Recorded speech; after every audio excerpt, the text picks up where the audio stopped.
Como nunca antes, como ninguna otra noche, esta noche en particular, el nombre de este programa cabe como anillo al dedo.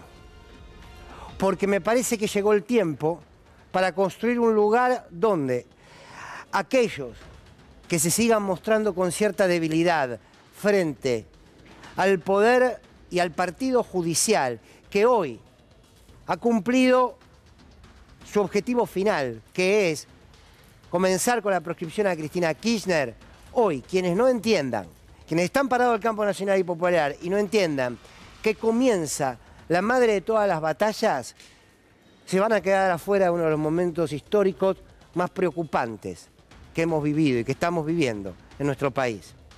Hoy se conocieron, ya lo saben, este fallo vergonzoso, circense, mamarrachesco, que quiere argumentar la condena a Cristina Fernández de Kirchner. Lo han escuchado durante todo el día aquí en el canal. Les fuimos mostrando cómo se cae en mil pedazos esta acusación. Porque lo que uno no tiene dudas en decir es que no tienen absolutamente nada. Y cuando decimos nada, es nada.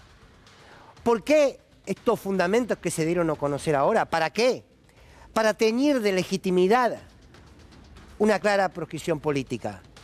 Lo que buscan los fundamentos de hoy, fundamentos sin fundamentos, es darle ese marco de legitimidad a una persecución política, es darle un marco de legitimidad a lo que es avanzar sobre el Estado de Derecho y sobre las instituciones de la democracia. ¿Lo tenemos claro? Lo tenemos claro. Hay que repetirlo, claro. 1616 páginas. 1616 páginas. ¿Saben cuántas páginas tiene los fundamentos del juicio en la AMIA? Menos de la mitad, el atentado a la AMIA. Acá tienen 1616 páginas, que lo que buscan en el fondo es argumentar el odio. Tratan de ponerle palabras que expliquen lo que no se puede explicar, que es el odio, casi una emoción demencial. Entonces, cuando empezamos a recorrer estas 1600 páginas de la proscripción, encontramos que no hay nada. Son 1616 páginas que dicen, usted no puede ser candidata. Quieren que sea tal, quieren que sea cual. Perfecto, pero usted, Cristina Fernández de Kirchner, usted no puede ser candidata. Porque hay 1016 páginas de mentiras que se instalan de tal manera para echarle muros si usted tiene el deseo de ser candidata. No les voy a aburrir leyendo parte de los fundamentos sin fundamentos, pero les voy a proponer que repasen el folio 313, donde dice que la justicia no pudo determinar los montos que se pagaron supuestamente para sostener esta asociación ilícita. La justicia no puede, no le es posible determinar los montos. Básicamente sería, miren, nosotros le acusamos de que usted se robó algo de la obra pública, no sabemos cuánto, pero quédese tranquila que sabemos que se lo robó. Busquen otros párrafos donde establece, por ejemplo, que además no pueden determinar la cantidad de aportes que se hicieron por esas obras que se dieron. O sea, no saben ni cuántas, ni cómo, ni cuánto dinero, pero usted es culpable, porque lo que queremos es que usted no sea candidata. Y lo que recién hablábamos con Pablo Dugan, les aseguro que es verdad. Como alguna vez hubo un juez que entró al Rincón del Vago y escribió una sentencia del Rincón del Vago, esa página de internet, como alguna vez existió una causa del memorándum con Irán que tenía como argumentación una nota periodística del periodista Pepe Leayev, ya fallecido, ahora tienen como argumentación un fragmento del libro Yo acuso de Margarita Stolbizer. No es un chiste, yo no me encargo de hacer humor.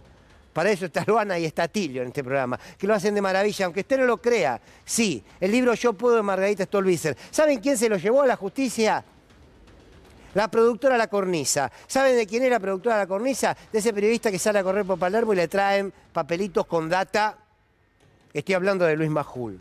Están todos metidos ahí. ¿Para qué? Para decir nada. Absolutamente nada. Ahora, ustedes deben estar tan hartos como yo de simplemente quedarnos en la instancia de la denuncia de quienes forman parte de esta mafia. Y la verdad es que tenemos que decir que también hay mucho de este lado para repasar. Y es preguntarnos, ¿por qué sucede esto en este momento? ¿Y saben qué? Sucede en un momento donde la política está muy debilitada. La dirigencia política está muy debilitada. La de la oposición y la del oficialismo. La de la oposición porque apenas son colimbas.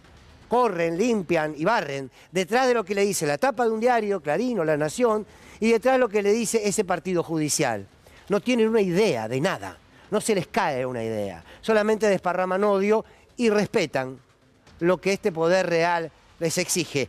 Y de este lado hay muchos que, porque están disciplinados, porque son ingenuos, porque tienen miedo, no quiero creer que hay complicidad, prefiero quedarme con todos estos tres, no actúan, no avanzan. Y uno, con todo respeto, le dice, ¿ustedes no se dan cuenta que se está llevando puesta la democracia? ¿Ustedes no se dan cuenta que si gana la derecha con este partido judicial van a ir por todos y por cada uno? Y quiero que nos hagamos la pregunta a nosotros y nosotras, ¿no nos damos cuenta que van a ir por nosotros y por nosotras? Lo hicieron en 4 años de gobierno. Entonces, las 1616 páginas son páginas que buscan condenar una historia de 50 años. Si quieren, del 45 hasta ahora, de 78 años. Porque en esas páginas lo que quieren es volver a bombardear las ideas de un modelo de país.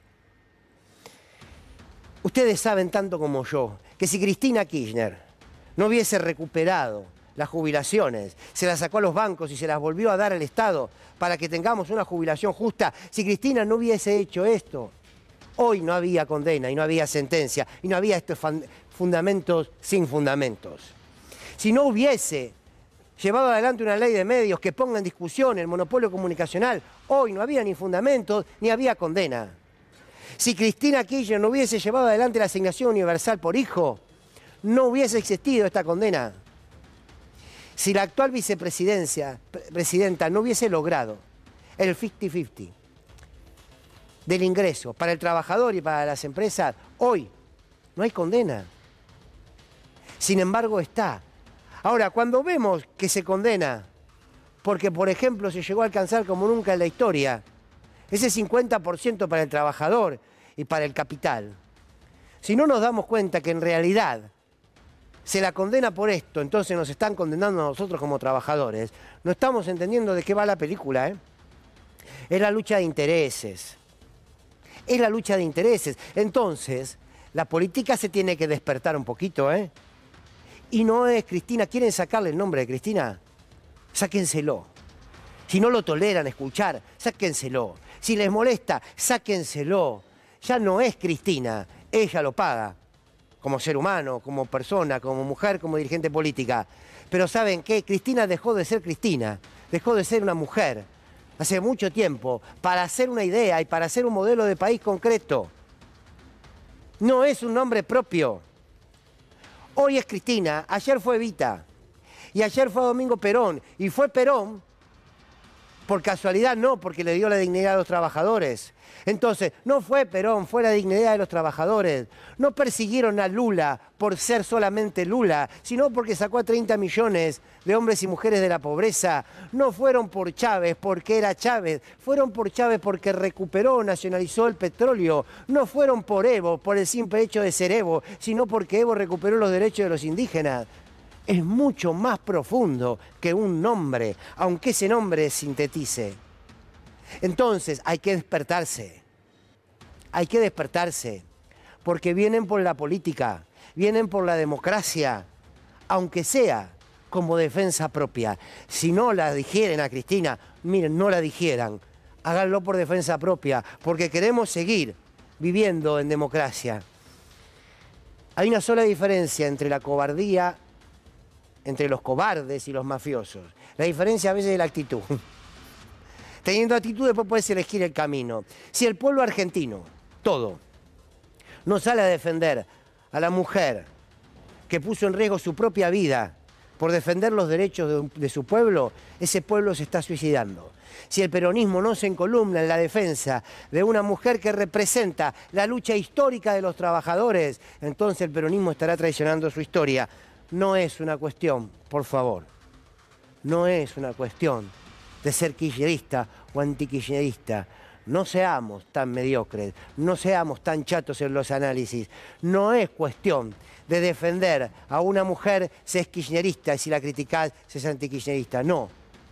Estamos hoy, a partir de un fundamento, de una condena sin fundamentos, que simplemente es la tinta y la pluma del odio, tenemos que defender la patria. ¿La patria tiene nombre de mujer? Sí, claro. Hoy es una coincidencia. Mañana van a ir por todos y por cada uno que representen y que defiendan lo que defendió el gobierno de Cristina Kirchner. No peleamos por una democracia para que la manejen un grupo de jueces. No peleamos por una democracia para entregársela a un sector del poder económico. Peleamos por una democracia para poder tener igualdad social, justicia social, independencia económica. Ojalá que todos los que levantan esa bandera entiendan que el primer paso para volver a construirla es ponerle límite a la persecución política en contra de Cristina Kirchner. Vemos el informe.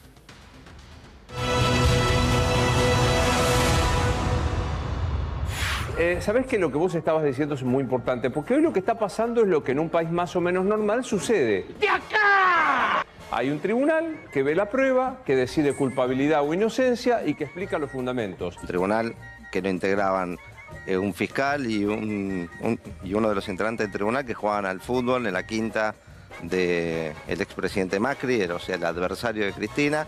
Sí, al pádel. Y que la condenaron... ¿Fútbol o pádel? No me acuerdo, Fútbol, pero sí, fútbol. Sí. Eso es fútbol. Y que si alguno se siente agraviado, en este caso la doctora Kirchner, o la propia Fiscalía, porque no hicieron lugar a algunos tipos penales, presenta un recurso de apelación ante la casación. Claro.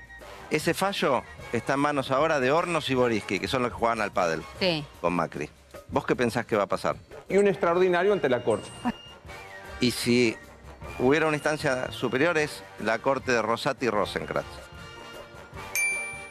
Así funciona la democracia del Estado de Derecho. Sí, y me parece, recién apuntaba más temprano, Luis, el tema de que en el caso de este juicio se dieron todas las garantías del legítimo proceso. Son medio fantasiosas vos, ¿puede ser? Esto está clarísimo, estuvo todo recontrafundado, las famosas 3 toneladas de prueba. Todo confirmado, todo cierto, o sea que él estaba apuesto a todo. Me parece que también habla de la seriedad con la que se trabajó la prueba y con que no se quiere dejar ningún cabo suelto y nada sin explicar. Se nota mucho. Esto de favorecer siempre a los que tienen camiseta amarilla. No.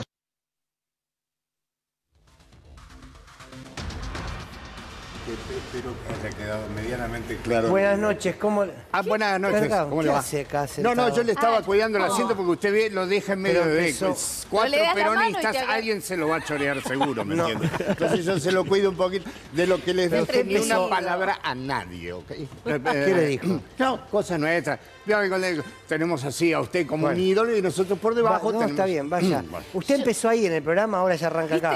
No, le estaba... Porque de verdad yo lo veo... Cada día va ganando lugares, como la marea. Con un serrucho de distinto tamaño y rodean la zona. Muy bien. Bueno, bienvenido, gracias. ¿Cómo les va, compañeros, compañeras? Loana, ¿Qué tal? Jorge. Me cambió, iba a saludar a Jorge, pero tengo la punta y Nahuel. ¿Cómo andan? Bueno, bien, ¿qué les parecieron estos fundamentos sin fundamentos? La verdad que vergonzoso. Yo le quiero aclarar a Marina Calabró, es la hermana de Ileana, ¿no? Marina Calabró, la hija de ella decía... No, a Romina Mangel, perdón, no Marina Calabró, porque justo la vi. Que decía, ¿era el pádel o era el fútbol? Con los jueces jugaba al pádel y con los fiscales jugaba al fútbol. O sea que los dos deportes. Claro. Ahí está, eso quería aclarar nada más. Estaba integrada la banda. Pero, bueno, impacta, ¿no? Uno esperaba que, qué sé yo, si te la vas a mandar, mandátela con altura, ¿no? Sí, ¿sabes qué pasa, Fer? A mí me da la impresión de que del mismo modo que nunca pensamos en vivir los 12 años que vivimos del kirchnerismo, digo, yo jamás pensé vivir esas sensaciones que me contaban todos en el 45, etcétera, el 46, en adelante. Jamás pensé que volviese a vivir otra vez esta situación como la de la expulsión de Perón, la excomunión primero, después el derrocamiento y después el juicio de 18 años de exilio. Digo, no me extraña. No es la primera vez que sucede en la historia argentina. Después vos trajiste una carta. Traje una cartita. De Perón, ¿no? Traje una pequeña carta de Perón con un decreto. Ahora después lo vamos a ver.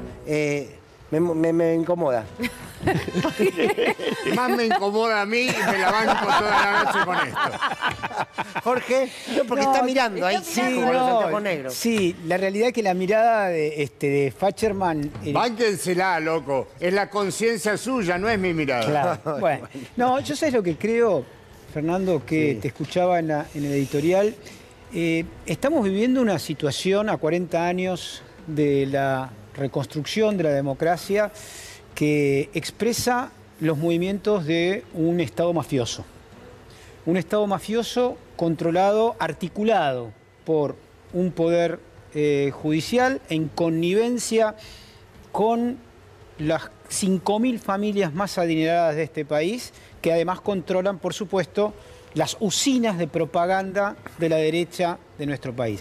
Creo que en algún momento va a haber un nunca más de este proceso mafioso que estamos viviendo y espero que sea más temprano que tarde. Nahuel.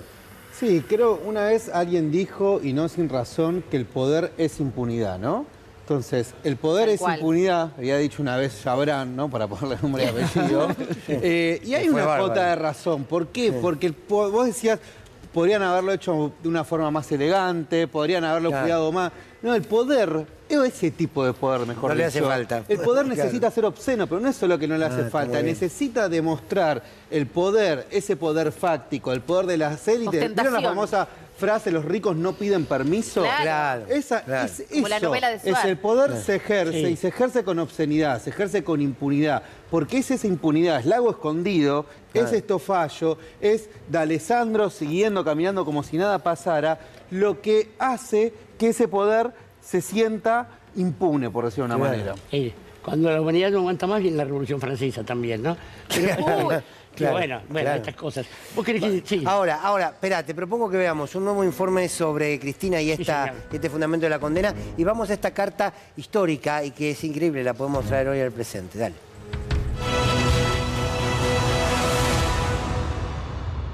Esto se hace, además con el concurso mediático, debo decir que ustedes no están solitos.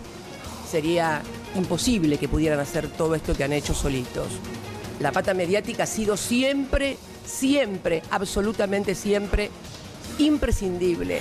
Y durante 12 años permitieron que se instalara en la jurisdicción de Santa Cruz un sistema de corrupción. Palabras más, palabras menos, despedazado.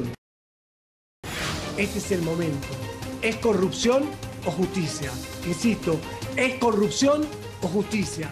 Y ustedes tienen la decisión. La verdad que es inédito, yo nunca vi una cosa igual, por eso digo que es absurdo que ni el fiscal, con su famosa 3 toneladas de prueba, como titulaba Clarín, ni el tribunal, con sus 1.600 páginas en el día de la fecha, han podido demostrar o han sido capaces de encontrar un solo hecho que acredita algún tipo de participación de la vicepresidenta en los hechos, en el caso de Alejandro.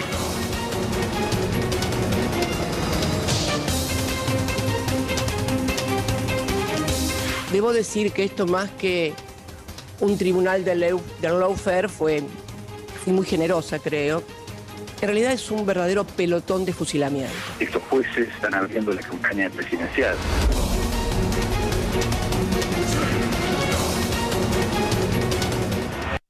A mí me interesa preguntarnos que si realmente hay una plena conciencia de que excede a Cristina esto que pasa, ¿no?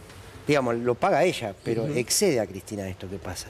Porque, insisto, si Jorge, vos decías, bueno, va a llegar un momento donde habrá nunca más con respecto a esto. Sí, perfecto, pero mientras tanto, ¿qué? Pagamos todos, no solamente Cristina, porque sí, pero ella, claro, sí, ella en su cuerpo, efectivamente, pero que de alguna manera expresa la imposibilidad de poder darle continuidad a esos 12 años maravillosos que vivimos con Néstor y Cristina y que están tratando de cercenarlos para la totalidad del pueblo argentino, porque ese es el objetivo. Y sé que vos, Luana, tuviste acceso a eso, te acercó gente, vino acá al canal y trajo información de la causa. Vos sabés que sí, hablando de pruebas, no tanto que se está hablando de pruebas contundentes. Hoy a la tarde vino Florencia Aprieto a acercar una serie de pruebas contra la vicepresidenta. A ver qué trajo. A ver. ¿Qué tal, maestro? Buenas noches. ¿Puedo pasar? Gracias. ¿Qué tal, amigos? Acá vengo a traerles en exclusiva las pruebas que incriminan a la vicepresidenta Cristina Fernández de Kirchner. Acá están, mirá. ¿Qué me contás?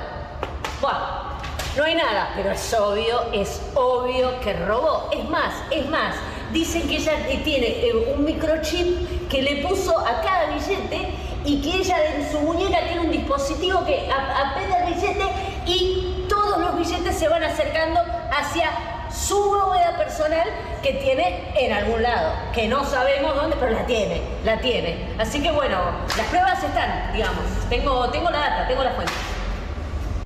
Pero no hay ninguna prueba, es su opinión, no es una prueba. Vos sabés que estoy convencido que se repite mucho más esto en la calle que lo que nosotros estamos hablando acá, que nos involucra a todos, la democracia. Perdón, ¿usted tiene alguna prueba que lo que dice ella no es cierto?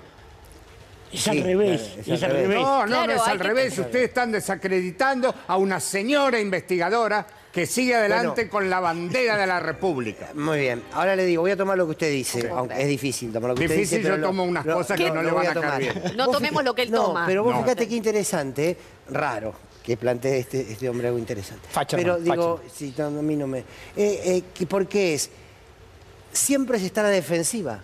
Quiero decir, siempre hay que explicarle. Ellos son los que tienen que presentar las pruebas, ¿no? De Cristina y de todo el mundo. Es que ahora, nosotros tenemos que destruir lo que construyen como relato. El tema es culpable hasta que demuestre lo contrario. En realidad, está puesta, invertida la causa de la prueba. Es el escolasticismo de la Edad Media. Te torturan para que digas, en todo caso, que fuiste. Sí, aparte, digo, Fer, cuando vos decía antes, sos poder, sos impunidad, también la forma que tenés de dirigirte es una forma absolutamente simplista y reduccionista. La derecha es absolutamente binaria y reduccionista. Entonces es mucho más difícil cuando vos tenés que enfrentarte con un discurso reduccionista, falaz, mentiroso y que es impune, porque no tiene el problema de la ética. Perdón, es más fácil. Es más fácil. Al contrario, es más fácil. Cuando vos sí tenés cierta discusión de ética, es mucho más difícil. Es la sentencia, es la sentencia. Por eso funcionan las fake news también, ¿no? Porque un grafo o solamente un titular o algo, enseguida ya entra. Quiero que Jorge lea la carta. ¿Qué le pasa? No, es que le digo que es absolutamente más fácil, es exactamente al revés. Si es nuestro enemigo, inmediatamente pasa a ser culpable. Bueno, es que es muy vago, se le escapó la sinceridad a Facherman. Está bien. Supóngase, usted no es el caso por ahora, pero si usted fuera enemigo mío, usted es culpable. Y yo no necesito, usted tiene que demostrar que no es. Porque a mí la gente me cree y a usted no. Qué fácil. Tan fácil como, qué fácil que la hace. Dale, vamos con la carta. Hubo un momento en que pasaban estas mismas cosas en la patria. Perón ya estaba exiliado en Panamá y harto de que dijeran que era un chorro, que había abusado del poder y qué sé yo, le manda una carta personal a Pedro Eugenio Aramuru. Y le dice, para usted hacer matar a los demás en defensa de la propia persona y de las propias ambiciones es una acción distinguida de valor. Para mí, el valor no consiste en hacer matar a los otros. Sigue diciéndole todo lo que se le antoje y dice después, si tiene dudas sobre mi valor personal, que no consiste, como usted supone, en hacer que se maten los demás, le digo a usted también, entonces lo esperaré en cualquiera de los rincones de nuestras fronteras. Lleve sus armas, porque el valor a que me refiero solo se demuestra frente a otro hombre y no utilizando las armas de la patria para hacer asesinar a sus hermanos. Y sepa para siempre que el valor se demuestra personalmente y por ser una virtud no puede delegarse. Hágalo, solo así me podría probar que no es la gallina que siempre conocí. Si usted no lo hace y el pueblo no lo cuelga como merece, y espero, por salvaje, por bruto y por ignorante, algún día nos encontraremos. Allí le haré tragar su lengua de irresponsable. Juan Perón, general. Ahora, la respuesta del gobierno democrático de la Revolución Fusiladora es un decreto que tengo a mis espaldas. ¿Sí? 4161. Hay considerando la ciudadanía engañada y qué sé yo, dice, es imprescindible borrar esa afrenta, por lo que se hace indispensable la radical supresión de esos instrumentos, es decir, las leyes del peronismo, derecho de la ancianidad, etc. Pero además, dice, para evitar la catequización de la gente, queda prohibido en todo el territorio de la nación la utilización con fines de afirmación ideológica peronista o de propaganda peronista, de las imágenes, de los símbolos, de los signos, expresiones significativas, doctrinas, artículos y obras artísticas que pretendan ese carácter o pudieran ser tenidas por alguien como tales, pertenecientes o empleados por individuos representativos u organismos del peronismo. Y dice, se considera especialmente violatoria esta disposición la utilización de la foto, retrato o escultura de los funcionarios peronistas o de sus parientes. Se prohíbe la abreviatura PP, las fechas exaltadas por el régimen, las composiciones musicales, la mención, la utilización del nombre del traje y sigue un rato largo. Somos pioneros en la cultura de la cancelación. Perdón, entonces, ¿esto tiene una fecha? Sí, esto es... 56. Del 6 de marzo, el 5 de marzo del 56. No, 9 de marzo. Del 9 de marzo del 56. ¿Qué fecha es hoy? El boletín oficial. Hoy es 9 de marzo. Hoy es 9 de marzo. Wow, no me había dado cuenta. Hoy es 9 de marzo. Qué locura. El día del, hoy lo dije mal y no lo chequeé después. El día que se recordaba... Sí, déjeme terminar un segundito, No, porque cada vez usted tiene más espacio. Haga como que es el dueño en este programa. Que lo conduce. Haga de vuelta que lo conduce. Creo que era el día del cumpleaños de Néstor Kirchner. El 25 de febrero. El 5 de febrero, igual que San Martín. Que Cristina fue 8 veces tuvo que ir a declarar, la habían convocado. Claro, sí, 8 veces en el mismo día. Con Bonadío. Sí. No son casualidades. No son impunes. Es la solamente... misma fecha en que precisamente se prohíbe con un decreto al peronismo. La impunidad... A mí yo tuve que ir a hacer la rectificación del auto y el pasaporte el mismo día y yo no me quejo. No, es lo mismo. Me parece a mí que estamos exagerando toda la cosa. Le digo, lo que era difícil, y por eso los convocaba a ustedes en algo que no imagino que ustedes crean que yo iba a convocar, los convoco a cantar la marcha peronista como se cantaba a partir de esta fecha del 56. ¿Ah, usted la va a cantar? Claro, es difícil porque hay que concentrarte. Claro, no hay que nombrar a es Perón. como el zampatorta. Es por ejemplo, los muchachos peronistas todos unidos triunfaremos. Esta parte vamos a conocer. Dice, como siempre daremos un grito de corazón. ¡Viva Pip! ¡Viva Pip! ¿No? Y después viene... Pip, pip, qué grandes sos. Pip, pip, cuánto vale. Pip, pip, pip, pip. ¿Entiendes?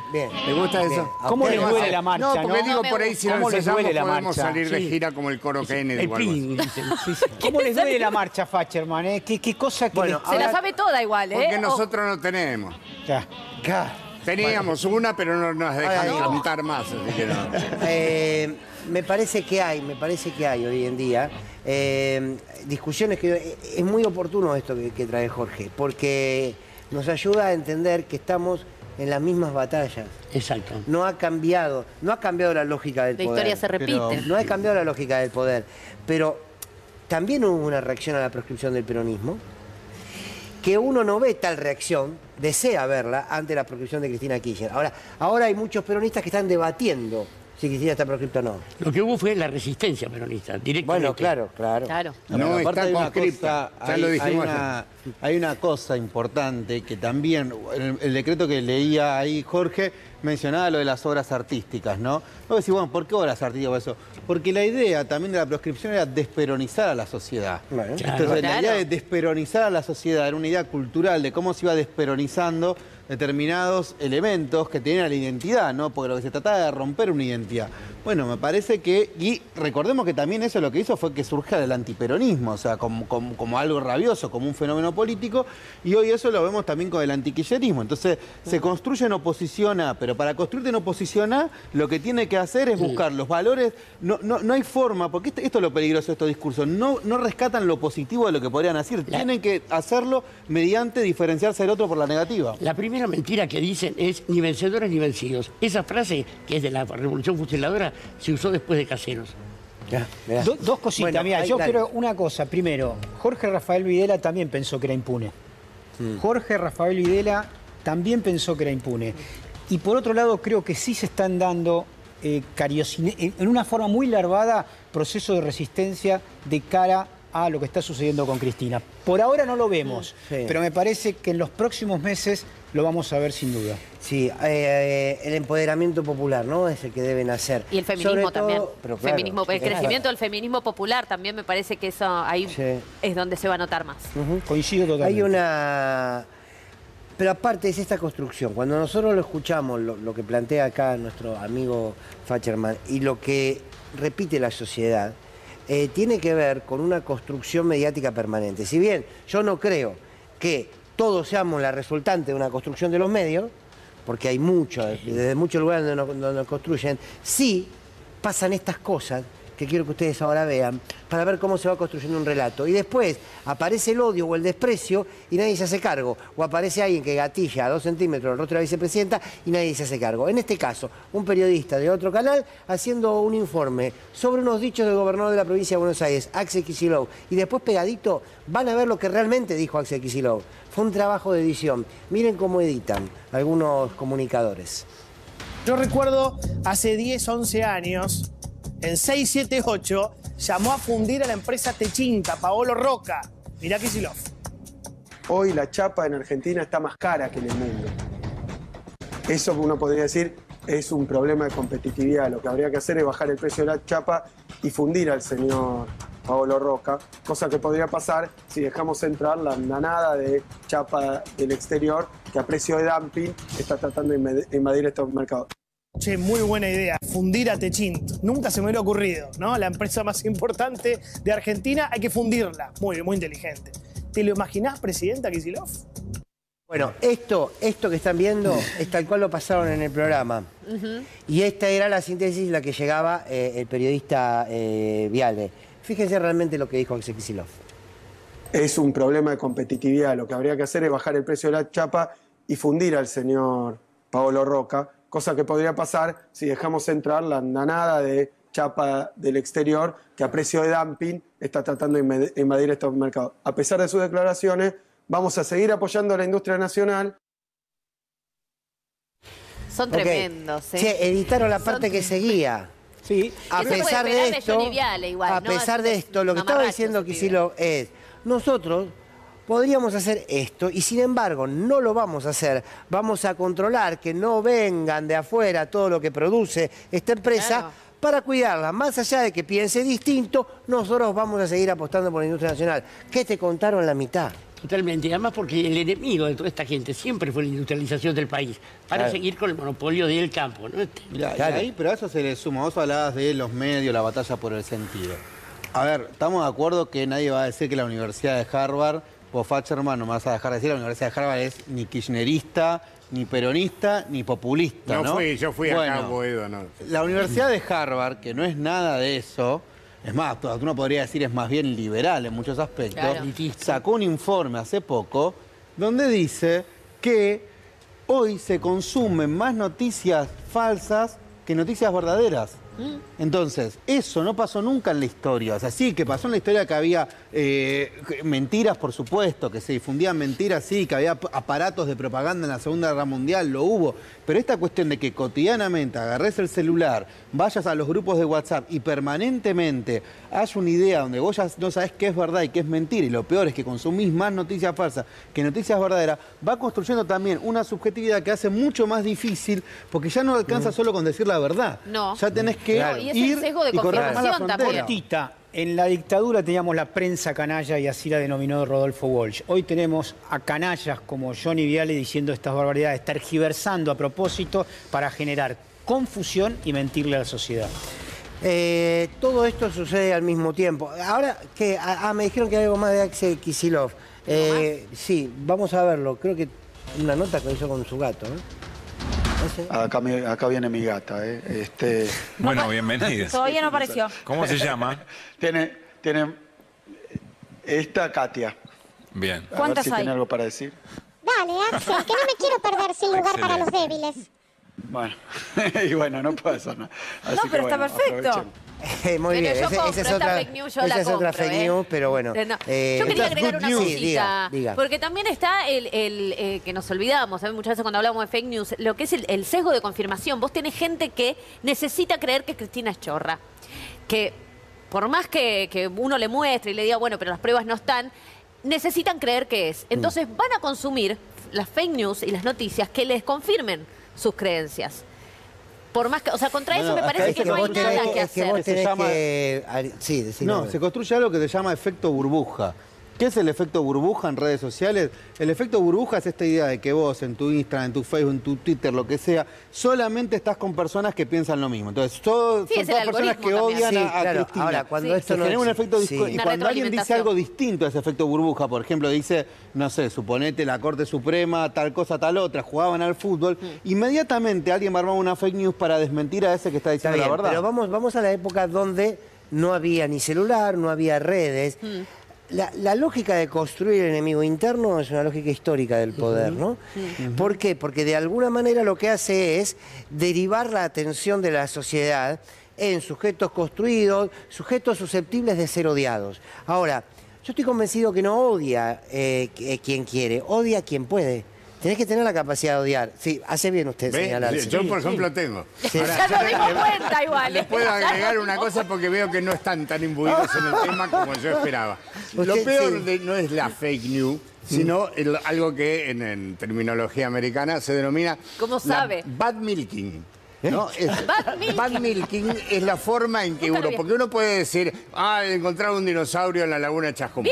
Y vamos todos a Chascomús, favorecemos el turismo, ¿no? O decimos, en la casa de mi tía hay ovnis y ella tiene una hostería. Usted va, se come algo esperando que bajen los marcianos. Es una obra de bien, es una...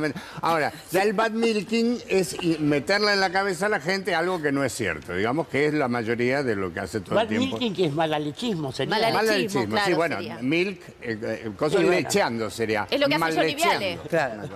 Ahora, a mí me parece que esto es lo que pasa. Vos tenés que construir a una sociedad que pueda tolerar el nivel de impunidad de que hablaban abuela hace rato de este sector del poder. Este fallo condenatorio a Cristina Kirchner, esta fake news, constituyen hoy en día las discusiones sociales, pero no con los elementos con los que hay que discutir. Bueno, ese es el problema. Yo creo que hemos hecho mal el trabajo de discutir poco cada una de las mentiras que fueron diciendo. Si a cada tipo que viene y dice, no, porque los argumentos de este fallo son... Decirle, no, mirá, no hay sobreprecios, las obras estaban construidas, déjense de joder con esas cosas. Pero digo, todos los funcionarios, los periodistas invitados, ya no nos invitan más a esos lugares. Claro. La gente que se enfrenta con personajes como el señor, digo, pero todos los días, es un laburo de masas. Sí. ¿Cómo se llevan con los arácnidos? No, malísimo. Usted lo dice por Jonathan Viale. No.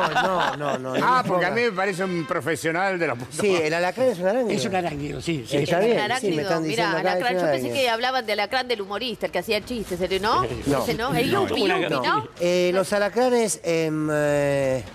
En el Lengüitas. En el Lengüitas, en las escuelas de la ciudad de Buenos Aires. La primera temporada fue las ratas en las escuelas. La segunda temporada son los alacranes. Estas imágenes son del día de hoy. Ayer ya se vieron de la escuela de Lengüitas, 4 vieron. Hoy vuelven a ver. Estas son de hoy, ¿eh? Y son de los venenosos, porque los que tienen las pinzas así alargaditas son los venenosos. Las 2 especies que hay en Cava son relativamente venenosas. Sobre todo si sos débil, si no llegaste a cobrar un plan social, etc. La denuncia la hicieron la cooperadora de Lengüitas, los padres, los estudiantes, y mandaron a desinfectar, a fumigar. Cuando los chicos estaban en clase mandaron a fumigar y los chicos dijeron, bueno, nos vamos, no hay clase, vas a fumigar. Ahí están estos bichos le dijeron, no hace falta. No, pero esto no es chiste, ¿eh? Dios mío, porque nosotros tratamos de ponerle humor para poder llevar la realidad de otra manera, pero esto no es chiste. Le dijeron, no, está todo bien, vamos a fumigar, pero no pasa nada. Ahora, es todo un tema, ¿eh? Soledad Acuña, la ministra de Educación, la peor ministra de Educación de la historia de la ciudad de Buenos Aires. Esto es grave, insisto, esto es grave. Hoy discutió con Gabriela Cerruti. Tiene el tupé. Sí, Gabriela Cerruti escribió en su Twitter, hablemos de las escuelas en Cava, de las vacantes que faltan, de las viandas que apestan, del calor en verano y el frío en invierno, en la ciudad más rica del país, donde se gasta más en pauta y veredas que en educación. Y vos sos ministra, y no pido cerrar el ministerio. ¿Por qué? Porque Soledad Acuña, como si no tuviese a qué dedicarse, a qué ocuparse, habló y dijo que hay que cerrar el Ministerio de la Mujer. De la Mujer, ¿no? sí. Es ahora el nuevo discurso de la derecha. Pero digo, qué importante para detenerse también, porque tiene que ver con todo, cuando hablamos de educación, ¿no? Lo que significa la desidia, ya es desidia, ¿eh? No, y la falacia, porque sobre el 1 de marzo Larreta dio un discurso en la legislatura diciendo que hicieron en los últimos años 100 escuelas. Una mentira escandalosa. Hay 50.000 chicos sin vacantes y chicas. Pero es mentira que hicieron 100 escuelas, que las muestren, por favor, que muestren cuáles son las 100 escuelas que hicieron. No sabe contar, igual que pero no, pero ¿cómo se les puede mentir a la gente sí pueden, porque tan escandalosamente en la cara?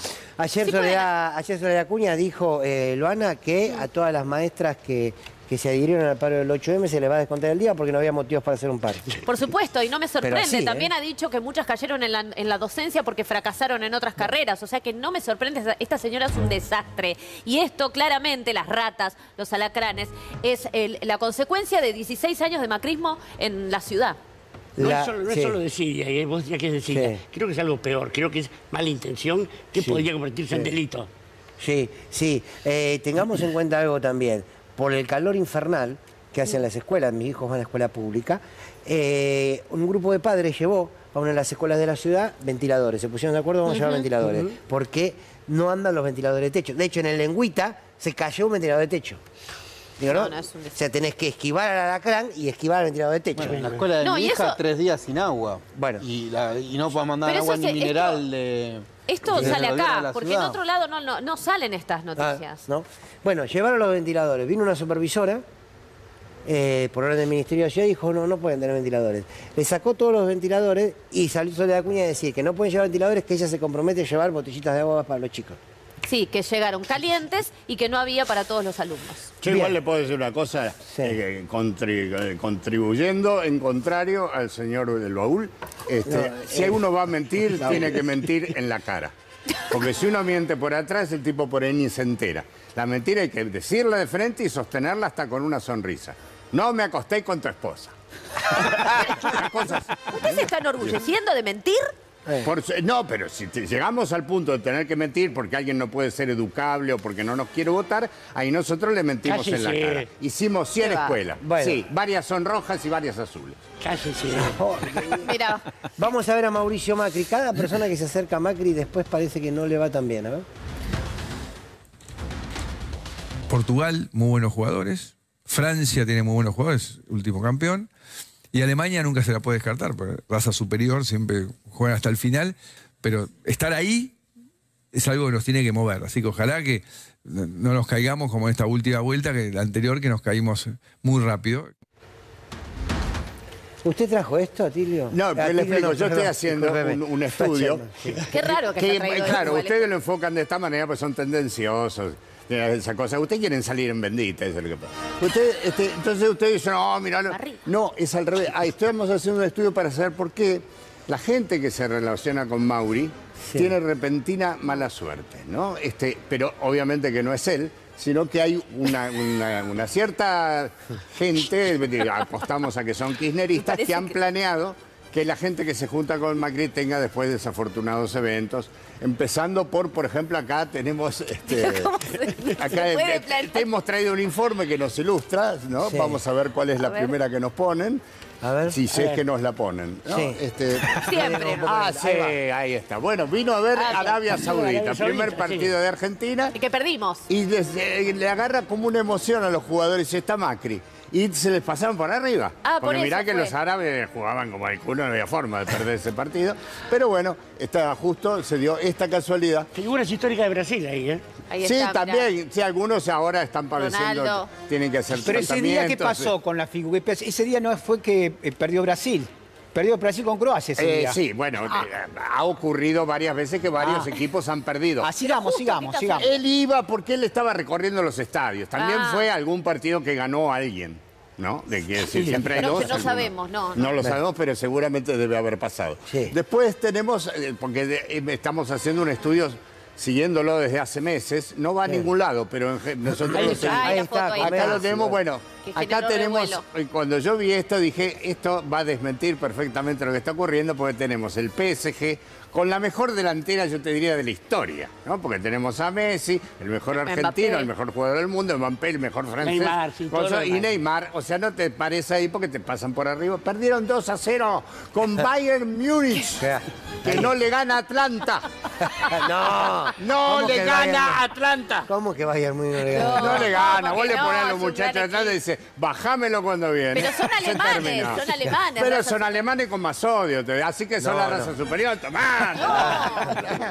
Bueno, me parece importante detenernos en esto con lo que empezamos, ¿no? Me parece que hoy es el día donde este poder real, este poder impune, este poder que históricamente ha estado en contra de los derechos de los trabajadores y las trabajadoras, ha legitimado la persecución y la proscripción de Cristina, ¿no? Con fundamentos que no existen. Me tengo que ir al cuento. ¿Quieren que le cuento? Lo escribió Elban también, pero acá a Fachman le gusta el cuento. Me gusta, yo la parte esta la espero todo el programa para que sea otra vez acá. Ay, gracias. Está muy bien. Gracias. Claudio era el nombre de este chico que tenía un padre muy particular, porque era un padre que enseñaba mucho desde el ejemplo.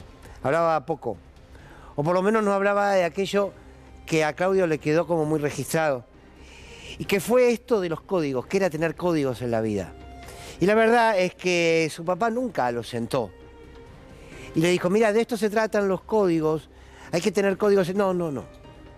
Claudio en toda su infancia lo miraba atentamente, veía sus actitudes, cómo se manejaba con los demás. Y así fue aprendiendo y entendiendo de qué iba esto de los códigos. Él tenía el recuerdo de ver a su padre en el patio, en el fondo de su casa, cantando tango. Le encantaba cantar tango. Y cantaba un tango y repetía mucho una frase de ese tango que decía: es hombría y lealtad, sentimiento y bondad. Y cantaba mientras se tomaba unos mates. Amigos que yo quiero, recordaba Claudio que era el nombre de ese tango. Y seguía el padre en el patio diciendo: uno tiene que poder mirarse al espejo. Mientras cantaba, uno tiene que poder mirarse al espejo. Cuando Claudio creció, se tatuó en su brazo una frase que decía: no se traiciona a quien nos tiende la mano. Para él era una enseñanza que le había dejado el padre, pero nunca se la había dicho, era simplemente de verlo. Y así vivió Claudio, con esa lealtad. Pero también recordó que cuando su papá cumplió los 81 años, le preguntó: papá, decime, ¿qué es la lealtad para vos? Y él le respondió, mirándolo a los ojos, le dijo: la lealtad es algo que tiene que ver con la memoria. En ese momento es cuando Claudio entendió por qué el padre cantaba aquella canción y repetía esas frases. Y entonces entendió que quien olvida a quien alguna vez le tendió la mano, jamás podrá mirarse a un espejo. Logró unir todo. Es cierto, ¿eh? Quien se olvida de aquel que le tendió la mano, no hay espejo con el que se pueda mirar frente a frente. Nos encontramos el martes aquí, en Sin Lugar para los Débiles.